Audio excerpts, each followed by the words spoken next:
Hi అండి, అందరికీ నమస్కారము. చాలా మంది పిల్లలు నట్స్ తినమంటే తినరు. అదే చాక్లెట్స్ తినమంటే చాలా ఇష్టంగా తింటారు. అటువంటి పిల్లల కోసమే నట్ కిడ్స్ వాళ్ళు నట్స్ తో కలిపినటువంటి హెల్దీ చాక్లెట్స్ ని వాళ్ళు తయారు చేశారు. వీటిని కొనుక్కోవాలంటే nutkids.com వెబ్సైట్ లోకి వెళ్ళి nutkids.com ని ఒకసారి విజిట్ చేయండి. అలాగే వాళ్ళ ఇన్స్టాని ఫాలో అవ్వండి. Thank you. Vijayalakshmi from news studio. ఈ రోజైతే మన ముందు గెస్ట్ గా ఉన్నారు. రాజకీయాల్లో 30 సంవత్సరాల పైగా అనుభవం. అసలు మనం ఆంధ్రప్రదేశ్ లో తీసుకుంటే రాజకీయాలకి క్యాస్ట్ అనేది చాలా ప్లస్ పాయింట్ అనే చెప్పుకోవాలి. మరి క్యాస్ట్ కూడా కలిసి వచ్చింది అనే అనుకోవాలి. అలాగే ఆర్థికంగా కూడా బాగుండాలి. రాజకీయాల్లోకి వచ్చాము అని అంటే మరి ఆర్థికంగా కూడా బాగా ఉన్నవారే, విద్యావంతులు, చాలా మంది రాజకీయ నాయకులు వాళ్ళ యొక్క మాటలతోనే ప్రజలను మోటివేట్ చేసి ఓట్లు వేయించుకోగల సత్తా ఉంటుంది. మరి అంతటి వాక్ చాతుర్యం కూడా ఉంది. మరి అటువంటి రాజకీయ నాయకులు మరి రాజకీయాల్లో ఫెయిల్ అయ్యారా, సక్సెస్ అయ్యారా? ఈ ఇంటర్వ్యూ ద్వారా అయితే మీకు పూర్తి విషయాలన్నీ తెలియజేస్తాను. పిల్లా విజయ్ కుమార్ గారు, ఆయన. నమస్తే సార్. సార్, అంటే మీరు కాంగ్రెస్ పార్టీలో అలాగే వైసీపీ ఎన్ని సంవత్సరాలు ఉన్నారు? మీ అనుభవాలు చెప్పండి. ముందుగా న్యూస్ ఛానల్, యూట్యూబ్ ప్రేక్షకులకు, వీక్షకులకు అందరికీ నా శుభాభినందనలు. మేము మొదటి నుంచి కూడా మా తాతండ్రుల దగ్గర నుంచి కాంగ్రెస్ పార్టీలో ఉన్నాం.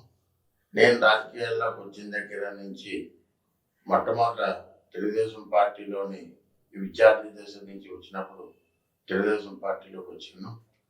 అప్పుడు మా తండ్రి గారు చనిపోయిన తర్వాత నేను మున్సిపల్ కౌన్సిలర్గా యునానిమస్గా గెలిచాను.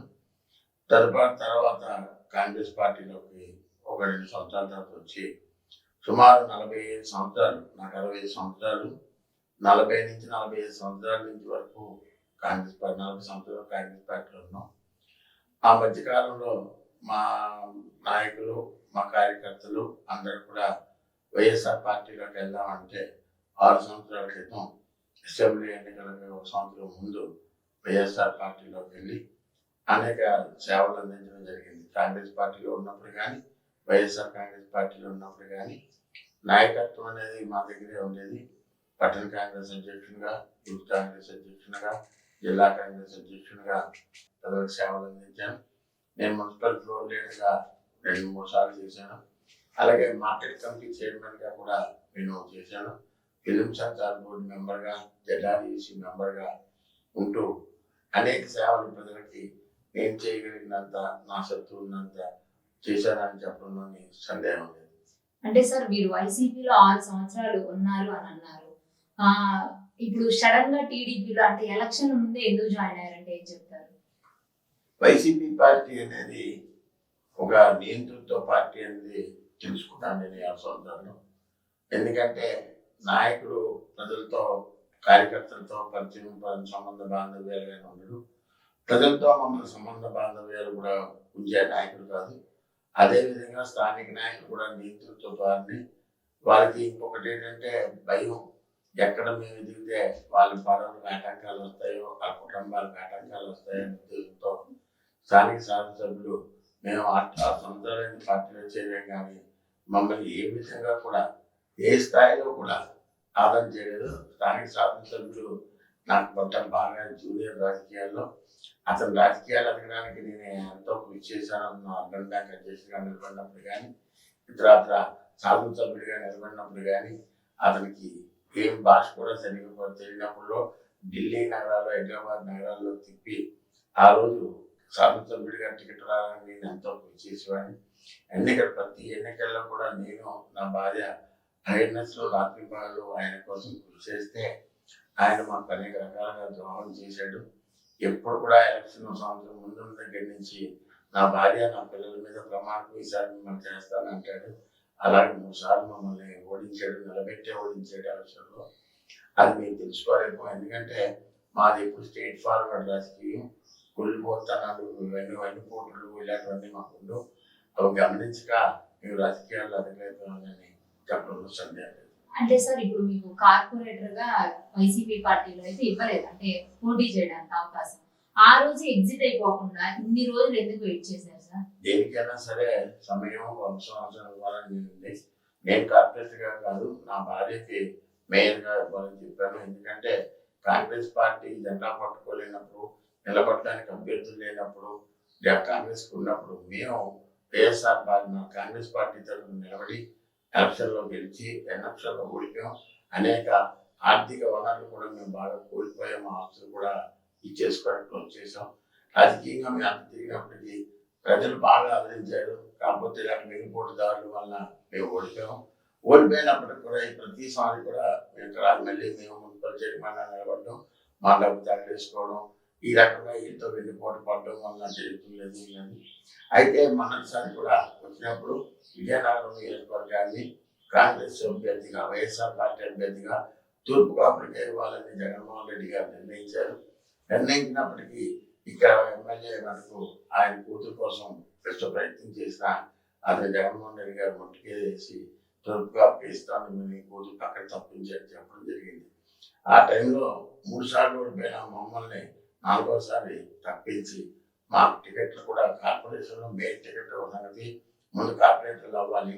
కార్పొరేటర్లు అవ్వాలంటే ఎలిజిబిలిటీ ఉన్న కార్పొరేటర్లు అందరినీ 18 మందిని మా కార్పొరేటర్లు చెప్తే మీకు ఎవరికి టికెట్ ఏమైనా మీరు ఏం చేసుకుంటే చేసుకోవాలి. నియంతలాగా వ్యవహరించాడు. నియంతలాగా వ్యవహరించి అతను సొంత కంపెనీ చిట్ ఫండ్ కంపెనీలో పనిచేసిన వాళ్ళని, ఆయనతో రియల్ ఎస్టేట్ వ్యాపారం చేస్తున్న వాళ్ళని, ఆయన చెప్పిన మాటలు విన్న వాళ్ళని, అసలు సంబంధం లేని వ్యక్తులందరినీ కూడా పెట్టి పార్టీ గాలి వల్ల దొంగతనం దొంగోట్ల వల్ల గెలిస్తే గెలవచ్చు, కానీ అది నిజమైన విజయం కాదు. ఇవాళ రేపు ఎలక్షన్లు వస్తున్నాయి, భవిష్యత్తులోనే ఏం జరుగుతుందో చూస్తామనే సందర్భం ఉంది. రెండోది, ఈ శాసనసభ్యుడికి ఒక నియమం, నిష్ట, పద్ధతి ఉండదు. అతనికి పదవి ముఖ్యం కానీ విలువలు ముఖ్యం కాదు. అందుకోసం అతను ఏ పార్టీలో ఉన్నా ఇంకో పార్టీ కోసం చేస్తుంటాడు. అతను కాంగ్రెస్ పార్టీలోని సంప్రదాయంగా ఉంటూ బిఎస్పీ పార్టీతో ఏనుగుతోనే నిలబడ్డ పోటీ చేశాడు. ఏమనంటే నాకు వేరు, నాది ఇండిపెండెంట్ అని చెప్పాడు. అలాగే కాంగ్రెస్ పార్టీ కూడా ద్రోహం చేసి ఒకసారి ఇండిపెండెంట్ గా నిలబడ్డాడు. ఆఖరి నిమిషంలో కొన్ని ఆర్థిక టికెట్ అని చెప్తూ ఆఖరి నిమిషంలో అభ్యర్థి లేకుండా చేసి నిలబడి టోపీ గుర్తుతో టోపీ వేసాడు. ఇదే విధంగా అసలు ఇప్పుడు కూడా చేస్తున్న పనులు ఇవే. మొన్న ఎలక్షన్లో కూడా నాకు కోటేయండి, అసభ్యతకు కోటేయండి అని చెప్పి బెల్లాం చంద్రశేఖర్ గారు 26,000 ఓట్లు లెస్ అవడానికి కారణమయ్యాడు. ఇతను ఓట్లు ఇతను విలువలను చూసుకున్నాడు కనుక ఇతను చావు తప్పి వెళ్ళినట్టు 5,600 ఓట్లతో గెలిచాడు. కానీ అతనికి ద్రోహం చేయడంలో నెంబర్ 1 జనాలు ఎవరైనా ఉన్నారంటే రాజకీయ చరిత్ర, నాకు 60 ఏళ్ళ రాజకీయ చరిత్ర ఉంది. ద్రోహం చేయాలన్నా, వెన్నుపోటు పడవాలన్నా, మోసం చేయాలన్నా విజయనగరం శాసనసభ్యుడి కంట మించిన వాడు భారతదేశంలో ఉండడని గోల్డ్ మెడల్ అతనికి ఇవ్వచ్చు అని ఈ సందర్భంగా తెలియజేస్తాను. ఓకే, ఇప్పుడు మీరు అంటే సార్ జగన్ పరిపాలన గురించి ఏం కామెంట్ చేస్తారు?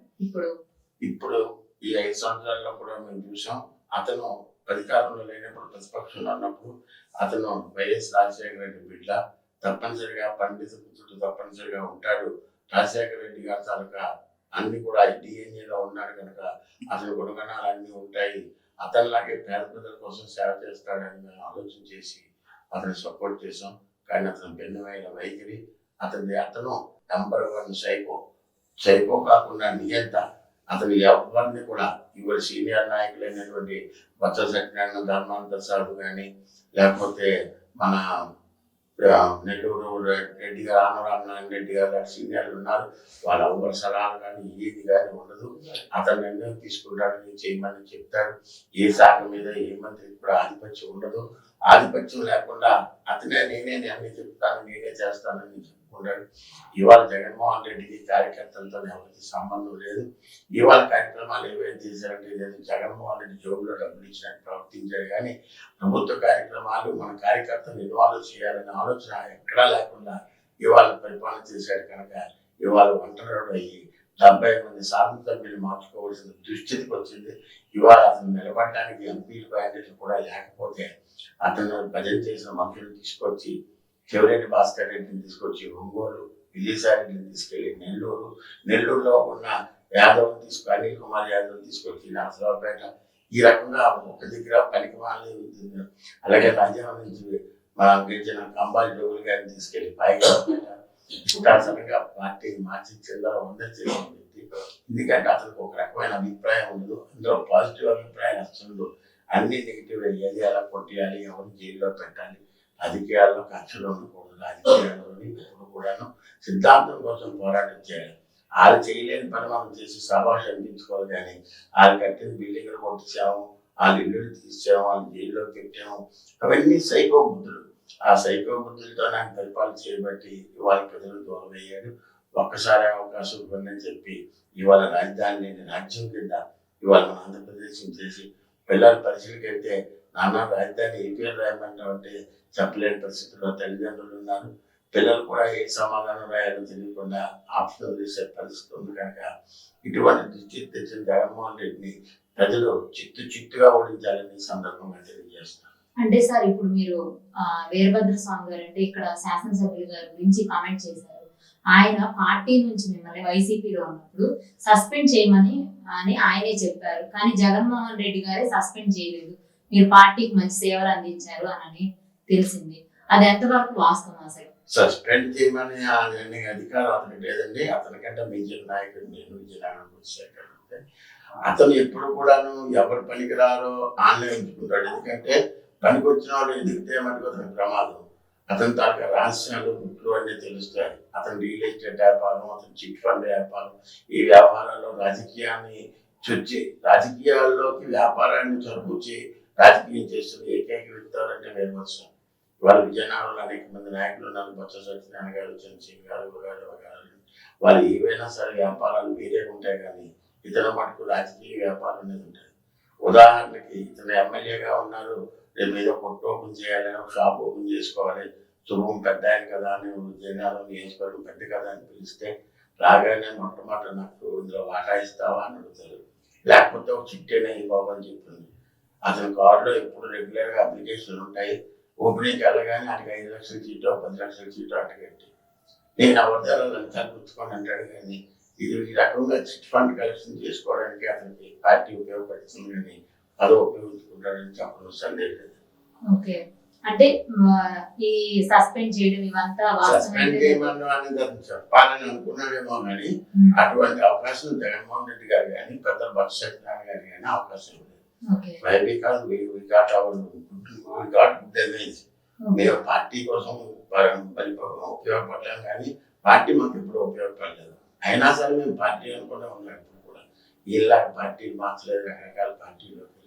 కాంగ్రెస్ పార్టీ అంటే కాంగ్రెస్ పార్టీ, తెలుగుదేశం అంటే తెలుగుదేశంలో కానీ ఇలాగా వెన్నుపోటు రాజకీయాలు మనకు ఇలా చేసేవాళ్ళు. ఇది మనం చెప్పాను కదా, విజయనగరం అసెంబ్లీ నియోజకవర్గంలో పార్లమెంట్ ఎన్నికల్లో నీకో కోటు నాకో కోటు చెప్పాడంటే ఈ రాజకీయంగా ఎంత ద్రోహి అనేది అర్థం చేసుకోవాలి. అంతకంటే కోసం చెప్తాను. ఇప్పుడు కూడా అతను అనేక మీటింగ్లో చెప్తున్నాడు, పార్టీని చూసి కాదు నన్ను చూసి ఓటేయండి. పార్టీ అభ్యర్థి అయి ఉండి నన్ను చూసి ఓటేయండి పార్టీని హీనపరుస్తున్నాడు కదా. లేక పార్టీకి ద్రోహం చేసిన వ్యక్తిని చిట్టుగా విజయనగరం ప్రజలు, విజ్ఞానవంతులైన విజయనగరం ప్రజలు, విద్యావంతులైన విజయనగరం ప్రజలు చిట్టుగా ఓడిస్తారని చెప్పడం సాధ్యం లేదు. అంటే సార్ ఇప్పుడు మీరు బీసీ నినాదాన్ని అయితే బాగా పెద్ద ఎత్తున అయితే తీసుకొచ్చారు. విజయనగరంలో ఇంతమంది సభ్యులు అని కూడా తీసుకొచ్చారు. ఇప్పుడు ఎమ్మెల్యే అభ్యర్థిగా అయితే బీసీలు అయితే కాదు. ఇప్పుడు మీకు ఎలా అనిపిస్తుంది? అంటే బీసీలకు న్యాయం జరిగినట్ట, లేకపోతే మీరు వెళ్ళిన పార్టీలో లేదా? మీరంతా బీసీ అభ్యర్థిగా విజయనగరం టికెట్ ఇవ్వాలని జగన్మోహన్ రెడ్డి గారికి అనేక తెలుసు. బొత్స సత్యనారాయణ గారికి చెప్పాం, సుబ్బారెడ్డి గారికి చెప్పాం, విజయసాయిరెడ్డి గారికి చెప్పాం. ఎందుకంటే విజయనగరం నియోజకవర్గంలో 2,41,000 ఓటు ఉంది. 2,41,000లో 80,000 తప్ప మిగతా 2,20,000 ఓట్లు బీసీలు. అందులో 60,000 ఓట్లు కాపులు, 40,000 ఓట్లు యాదవులు, 30,000 ఓట్లు అంజన గిరిజనులవి, 15,000 ఓట్లు విశ్వబ్రాహ్మణులు, 5,000 మన సిట్టిబల్లి నాగవంశీ ఒక 5,000. ఈ రకంగా లెక్క చూసుకుంటే 2,21,000 ఓట్లు బీసీలో ఉన్నాయి. ఆ నినాదంతోనే మనం చెప్తాం. అనేక సమాజాల్లో అనేక సందర్భం వచ్చినప్పుడల్లా కూడా జగన్మోహన్ రెడ్డి గారికి చెప్పాం, పార్టీ చేస్తారని చెప్పి ఇవాళ అతను మటుకు ఆ పరిస్థితి కల్పించలేదనేది. ఇంకొక విషయం మనం మాట్లాడుకోవాలంటే, మరి తెలుగుదేశం వాళ్ళు మీకు ఇచ్చారా టికెట్ అంటే, తెలుగుదేశం వాళ్ళు బీసీకి ప్రాధాన్యత ఇచ్చారంటే, తెలుగుదేశం పార్టీ అంటేనే బీసీ పార్టీ. ఆ రోజు అన్న ఎన్టీ రామారావు గారి పార్టీ స్థాపించినప్పుడు అతనికి వెన్నుముగ్గా నిలబడి అతనికి దన్నుగా ఉన్నారు తెలుగుదేశానికి బీసీలే. బీసీల అండదండతోనే చంద్రబాబు నాయుడు గారు కానీ ఎన్టీ రామారావు గారు కానీ పరిపాలించారు. వచ్చేది మెజార్టీ సీట్లు తెచ్చుకున్నారు.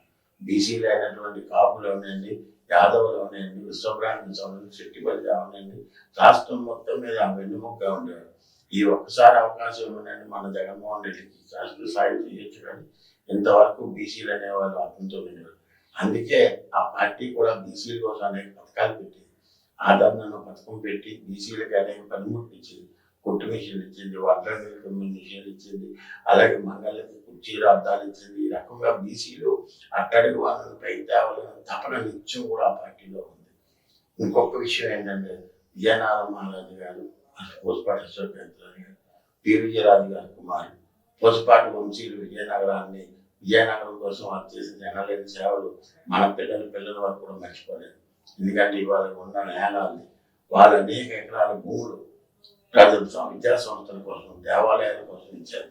108 దేవాలయాలు దారుణంగా ఉంటూ అసలు దేవుడు మాన్యాలని కొన్ని భూములు వాటి కోసం కేటాయింపు చేశారు.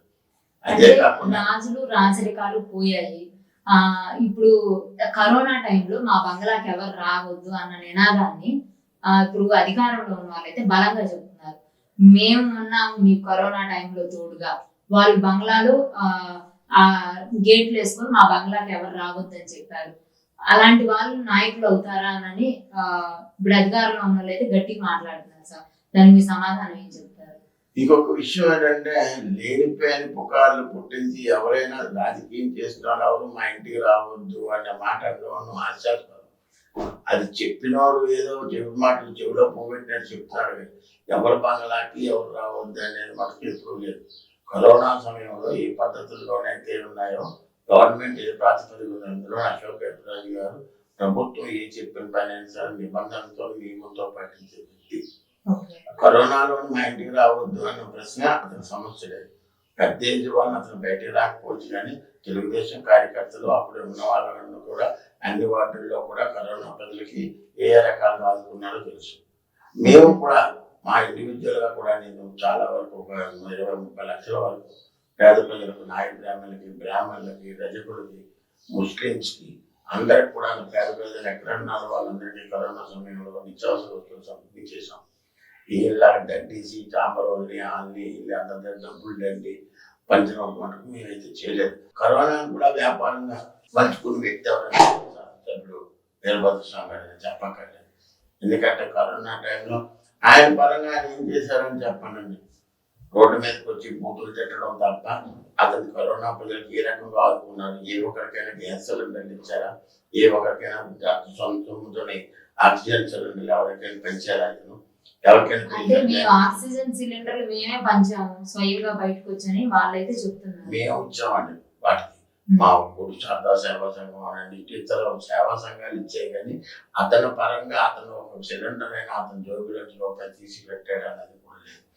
ప్రభుత్వం ప్రజలు స్వచ్ఛందంగా అయ్యో నా ఫోటో అయిపోతున్నారని ఆలోచనతో అనేక స్వచ్ఛంద సంస్థలు, మా శ్రీనివాస సేవా సంఘం వెంకటరామూర్తి కోవిల్ ద్వారా మేము సిలిండర్లు కొని ఇచ్చాం. అలాగా మాలాంటి సేవా సంస్థలు ఎన్నో ఇచ్చారు. ఎందుకంటే ప్రజలు ఫస్ట్ టైం కంటే సెకండ్ టైం ప్రతి ఒక్కరు కూడా వ్యవహారం చేశారు. అతను చెప్పాలంటే విజయనగరంలో నా సొంత డబ్బులతో ఆయన నమ్మిన అమ్మ ప్రతిసారి అమ్మవారి గుడికి 2 ప్రమాణకం చేయమంటాడు. ఇతను ప్రమాణకం చేసి ఆయన ఇంట్లో డబ్బుతో రూపాయి ప్రజలు ఖర్చు పెట్టడం చూపెడితే మటుకు మేము ఒప్పుకుంటామండి. అది ఆ విషయంలో మటుకు అతను చేసింది ఏమీ లేదు. మా డబ్బుతో సోప్ చేశాడు, కానీ మాలాట వాళ్ళందరూ సహకారం చేస్తే దాన్ని అతని కింద పంచుకొని చేసుకున్నాడు. కానీ చాలా వరకు ప్రజలే పేద ప్రజలకు ప్రజలు ఒకరికొకరు సాయం చేసుకోవాలని భారతీయులు మన హిందువుల తాలూకా స్వభావం కనుక ఆ స్వభావంతో మనం చేసాం. కానీ ఒక్క విషయంలో ఒక్క రూపాయి కూడా తీయలేదు. కరోనా టైంలో కూడా ఎలా వ్యాపారం చేయాలో వ్యాపారాలు పెడిపోయానో ఆలోచించే వ్యక్తి శాసనసభ్యుడని చెప్పడం సందేహం. విజయ్ కుమార్ గారు రాజకీయంగా ఒక ఫెయిల్యూర్ మనిషి. అంటే మీ క్యాస్ట్ కలిసి వచ్చారు, ఆర్థిక బలం ఉంది, విద్యావంతులు, మళ్ళీ స్పీచ్ కూడా బాగా ఇస్తారు. మరి ప్రధాన కారణం ఏంటంటే ఏం చెప్తారు? విజయ్ కుమార్ గారు రాజకీయంగా ఫెయిల్యూర్ అనే మాట మటుకు నేను ఖండిస్తానండి. ఎందుకంటే నేను రాజకీయాలు వచ్చిన దగ్గర నుంచి ప్రజలకు సేవ చేశాను అనేది ఒకటి. రెండోది ప్రజల హృదయాల్లో నేను చొరగొన్నాను అనేది చెప్పడంలో సందేహం లేదు. నాకు 27 సంవత్సరాల క్రితం జనార్దన్ రెడ్డి గారు ముఖ్యమంత్రిగా, సాంబశివరాజు గారు మంత్రిగా ఉండేటప్పుడు మార్కెట్ కమిటీ వచ్చింది. ఆ రోజు నుంచి ఈ రోజు వరకు నాకు ఒక్క రాజకీయ పదవి రాలేదు. నేను ఏ ఎమ్మెల్యేగా నిలబడలేదు, కార్పొరేషన్ చైర్మన్గా నిలబడలేదు, కార్పొరేటర్గా కూడా నిలబడలేదు. నేను పోటీ చేయలేదు. అసలు అటువంటి పరిస్థితుల్లో ఇవాళ విజయనగరంలో పిల్లా విజయ్ కుమార్ అంటే ఒక గుర్తింపు, ఒక స్థాయి, ఒక ప్రజలు కొంతమంది ఉదయాల్లోనే నేను ఉన్నానంటే కారణం నేను చేసిన ప్రజాసేవ. నేను ఎప్పుడు కూడా పదవికి గౌరవించనండి. పదవి నాకు రావాలని కోరుకోను. ప్రజల హృదయాల్లో, ఎంతమంది హృదయాల్లో నేను చదువుకున్నాను. ఎక్కడికి వెళ్ళినా పలానా విజయ్ కుమార్ గారు ఈ పని చేశారు. నేను నా కరోనా టైంలో నాకు ఆర్థిక పరిస్థితి ఎలాగున్నా సరే పేద ప్రజలకు చేయాలన్న ఒక తపనతో చేశాను నేను. నాకు ఏ పదవి లేదు, నాకు అవసరం లేదు. సుమారు 40 లక్షల రూపాయలు మా వార్డులంట పంచాము. అలాగే ఈ కులాల వైజు రజకులు కానీ, నాయి బ్రాహ్మణ్స్ కానీ, పేద బ్రాహ్మణులు ఉంటే బ్రాహ్మణులకు పంచేవాడు. పాపులేషన్ చేసుకున్న వాళ్ళు ఇబ్బంది పడుతున్నారంటే ఇటువంటి కార్యక్రమాలు చేసి అందరి హృదయాల్లో ఉండి ఇవాళ విజయ్ కుమార్ 27 సంవత్సరాల వరకు నుంచి పదవి లేకపోయినా పదవిలో ఉన్నట్టే చలామణి అవుతుంది. పేద ప్రజలకు అందుబాటులో ఉంటుంది. ప్రజలకు ఏ సేవ చేయాలని చేస్తున్నా ఉంటే అది నా మంచితనం అనుకోలేదు.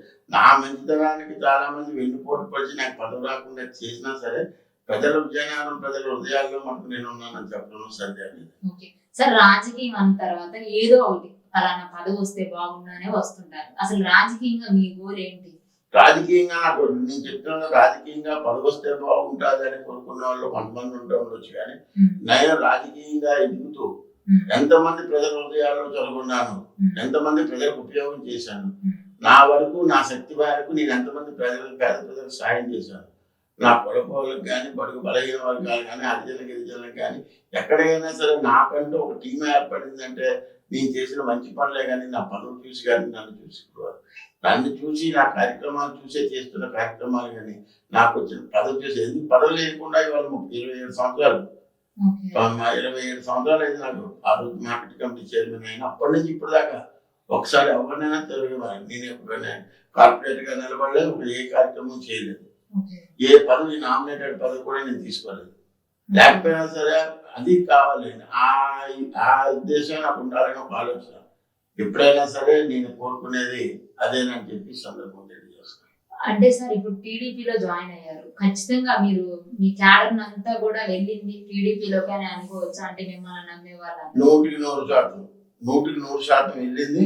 ఇంకొకసారి అంటే నేను వెళ్ళిన తర్వాత ఏంటంటే స్తబ్దతగా ఉన్న తెలుగుదేశం ప్రజలు, తెలుగుదేశం కార్యకర్తలు వాళ్ళకు కూడా ధైర్యం వచ్చి విజయ్ కుమార్ లాంటి మనిషి వచ్చారు మన పార్టీకి, మనం కూడా పార్టీ. ఎందుకంటే ఇంతకుముందు తెలుగుదేశం ఈ 5 సంవత్సరాలు పదవిలో లేకపోవడం, ఈ జగన్మోహన్ రెడ్డి నియంత్రిత వ్యవహారం, స్థానిక శాసనసభ్యుడు భయం, స్థానిక శాసనసభ్యుడు భయపిస్తుండడం, పోలీసులు కేసులు అనేది స్తబ్దతకు ఉన్న అందరూ ఇవాళ తలుపులు తీసుకొని కాళ్ళు ఎత్తుకొని తెలుగుదేశం అనుకొని తిరుగుతున్నారంటే కారణం నేను పార్టీలో జాయిన్ అవ్వడం చెప్పడం సందేహం లేదు. ఎందుకంటే పార్టీకి మా తరఫున వైఎస్ఆర్సీపీ నుంచి ఎంతమంది వెళ్ళారని కంటే స్తబ్దతగా ఉన్న కార్యకర్తలను కూడా నేను వాళ్ళని ఎలక్ట్ చేశానని చెప్పడంలో డౌట్ లేదు. నేను అదే పనిలో ఉన్నాను. ఇప్పుడు ఎవరెవరైతే స్తబ్దతగా ఉన్నారు, పార్టీ అంటే ఇదిగా ఉన్నారు. ఎందుకంటే 5 సంవత్సరాలు పదవి లేకపోతే, అధికారం లేకపోతే ఏం జరగవు. రెండోది భయోత్పాతం, నియంత్రణ పాలన. అక్కడ జగన్మోహన్ రెడ్డి అవని, ఇక్కడ ఎమ్మెల్యే అవని అని ఈ కాలం పాలన చూసి భయపడిపోతున్నారు చాలా మంది. ఏమైనా ఇల్లు ఇస్తాం, తీసిస్తాం, లేకపోతే మీరు కరెంట్ కట్ చేస్తాం, నేను జైల్లో పెట్టేస్తాం, నేను మీరు కేసులు ఇస్తాం, ఈ రకమైన భయోత్పాతం కలిగిస్తూ పరిపాలిస్తున్నారు. వీటిపై ప్రజలు ఇంకా స్వేచ్ఛావాయువు పీల్చుకుంటారని చెప్పడం సందేహం లేదు. అంటే సార్, విజయనగరంలో చాలా అభివృద్ధి చేశామంటున్నారు. అలాగే అసలు ప్రధాన సమస్య ఏంటి సార్? అంటే విజయనగరంలో మీరు అధికారంలోకి వస్తే టీడీపీ ఇలాంటివి చెయ్యాలి అని అంటే ఏం చెప్తారు? విజయనగరంలో వాళ్ళు అభివృద్ధి చేశారని చెప్పింది కాకమ్మ కదలండి. ఈ కాకమ్మ కదలంటే ఎప్పుడైనా సరే చూసుకుంటే ఎక్కడైనా రోడ్డు వేసాడంటే ఆ రోడ్డు చివరి కానీ మధ్యన కానీ అతని తరకు ఒక అపార్ట్మెంట్, ఒక వ్యవహారం ఉంటుంది.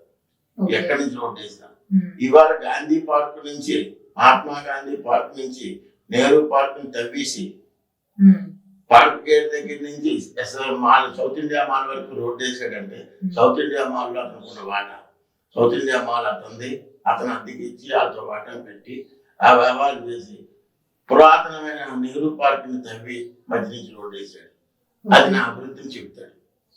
అలా విధంగా అజెండా పార్టీ ఉన్నది 1974లోనే ఎస్ఎన్ అజెండా గారిని కలెక్టర్ గారు ఉండేవారు. అతని సేవలు గుర్తింపు అడ్డం తయారైంది. దాన్ని ఇవాళ ఏదో సుందరీకరణ చేశానని చెప్పి అతను సొంత డబ్బులతో కాకుండా మున్సిపాలిటీ తాలూకా పద్ధతులు కూడా మానేసి నామినేటెడ్ చేసి వర్కులు వాళ్ళ తాలూకా అనన్యాలకు ఇచ్చి ఈయన వాటా పొంది డబ్బులు ఈ రకంగా మున్సిపాలిటీని కొనగొట్టిన సందర్భంలో ఇవాళ గాంధీ విగ్రహాలు కానీ ఇవన్నీ కూడా మేము అడుగుతున్నాం. వీటికి టెండర్లు పిలిచారా చెప్పానండి దమ్ముంటే. టెండర్లు పిలకుండా నామినేటెడ్ ఇచ్చారంటే అర్థం ఏంటి? దానికి కారణం ఈ నిధులు అన్ని కూడా తినడానికి ఈ నిధులు అది కూడా అన్ని కూడాను నాసిరకం పనులు. ఆ రోజు మీకు అందరికీ తెలుసు, రైల్వే స్టేషన్ సుందరీకరణ రైల్వే స్టేషన్ ఏరియాలో రోడ్లు వేస్తే రోడ్డు వేసిన 2 రోజుల కల్లా పెద్ద గాథలు పెడతాయి. ప్రజలందరూ పత్రికలు గోలు పెట్టారు. మన యాజెంటా గార్డెన్స్ అంటే బాలాజీ జంక్షన్ దగ్గర నుంచి ఆర్టీసీ కాంప్లెక్స్ రోడ్డు వేస్తే మధ్యలో 2 పెద్ద గొంతులు పడిపోయి. ఇటువంటి నాసిరకం పనులు చేసేది తప్ప అభివృద్ధి చేయలేదు. ఇంకా అభివృద్ధి అంటే రోడ్లు ఒకటే కదండి, ఎక్కడున్నాయి డ్రైనేజెస్, ఏ వీధిలో చూసుకుంటే డ్రైనేజ్ శుభ్రంగా ఉందా, మురికి ఎంత ఉంది, శానిటేషన్ ప్రాబ్లం ఎంత ఉంది. ఇవి కాకుండా అసలు విజయనగరానికి ముఖ్యంగా కావాల్సింది మౌలిక సదుపాయాలు కావాల్సింది మంచినీరు, తాగునీరు. ఆరు రాని అప్పలకొండ గారు చేశారు తాగునీరు. అప్పుడు నుంచి చంపావతి నదిలో ప్రాజెక్టు కట్టి ప్రజలందరికీ నీరు అందించే కార్యక్రమం ఆ రోజు ఆవిడ చేశారు. ఆ తర్వాత అశోక్ గజరాజు గారు ముసిరిపల్లి నీటి పథకం తెచ్చారు.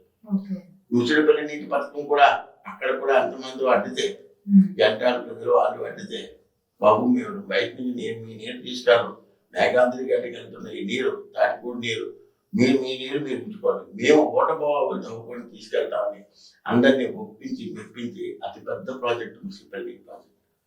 ఆ నీటి ప్రాజెక్టుని తయారు చేయడం వల్ల ఇవాళ 2 రోజులకు ఒకసారి ఒక పూట ఆ మాత్రం గ్లాసులు నీళ్ళైనా తాగలుగుతున్న విజయనగరం ఉన్నామంటే మరి 5 సంవత్సరాలు ఇతను ఏ అభివృద్ధి చేశాడు అనుకోవాలి. నీటికి అది అదనంగా ఇంకేమైనా తెచ్చాడంటే లేదు. అదే అశోక్ గజరాజు గారి హయాంలో, రాజశేఖర రెడ్డి గారి టైం, మన ఎన్టీ రామారావు గారి టైంలో తారక రామ తీర్థసాగర్ అనేది ఒకటి తెచ్చారు. అది డెంకాల మొత్తం నెల్లిమల నియోజకవర్గానికి సాగునీరుకి విజయనగరం ప్రజలు 0.65 గ్యాలన్ వాటర్ ఇవ్వడానికి ఒక ప్రాజెక్ట్ తెచ్చారు. ఆ ప్రాజెక్ట్ ఈ వాటికి వచ్చి ఏమైంది ప్రశ్నిస్తే ఈ ఎమ్మెల్యే కొని వాళ్ళు ప్రారంభించారు, మనం పూర్తి చేద్దామన్న ఆలోచన ఉంది. ఇవాళ ఎక్కడైనా దాన్ని తెచ్చాడా అంటే మరి ఏంటి అభివృద్ధి చేసావు? నువ్వు అభివృద్ధి చెందావు, నీ ఇల్లు అభివృద్ధి చెందింది, నీ భూములు అభివృద్ధి చెందాయి, నీ వ్యాపారాలు అభివృద్ధి చెందాయి, నీ తోటి కాంట్రాక్టర్లు అభివృద్ధి చెందారు, నువ్వు చేస్తున్న భూ కబ్జాలు, చెరువులు కప్పడాలు ఇవి చేసావు. కానీ విజయనగరం పట్టణాన్ని ఏమాత్రం కూడా అభివృద్ధి చేయలేదు. దాన్ని నిరూపించడానికి ప్రజలు రెడీగా ఉన్నారు. ఇవాళ మధ్యాహ్నం నుంచి వాళ్ళ ఆయుధాలన్నీ సిద్ధం చేసుకుంటారు. రేపు జరగబోయే ఎన్నికల్లో తప్పనిసరిగా అతన్ని భూసమాధి చేస్తారని చెప్పడం సందేహం లేదు. Okay, thank you so much sir, ఇంత టైం మాకు కేటాయించి.